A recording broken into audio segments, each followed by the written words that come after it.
This is the Lone Crater YouTube. We hope this video helps. In this video, I will explain how to change oil in a Ford F-150 EcoBoost. First, gather your tools: a 15mm wrench, an oil filter wrench, and a drain pan. You'll also need 6 quarts of new 5W30 synthetic blend motor oil and a new oil filter.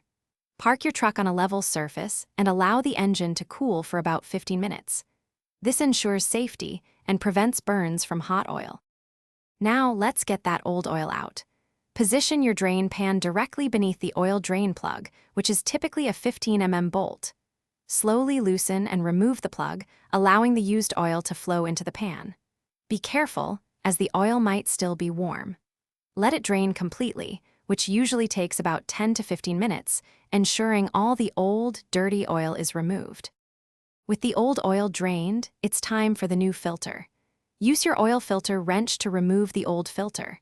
Before installing the new one, apply a thin film of fresh oil to its rubber gasket. This helps create a good seal. Hand tighten the new filter until snug, then give it about a quarter turn more. Reinstall the drain plug, tightening it firmly but without over-torquing. Now pour in the new oil. Carefully add 6 quarts of 5W30 synthetic blend motor oil through the oil fill cap.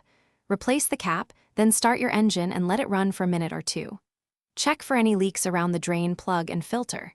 Turn off the engine, wait a few minutes, then check the oil level with the dipstick, adding more if needed. For easy meal prep, check the description for a link to leak-proof containers and other great deals. Thanks for watching. Consider subscribing if we helped you.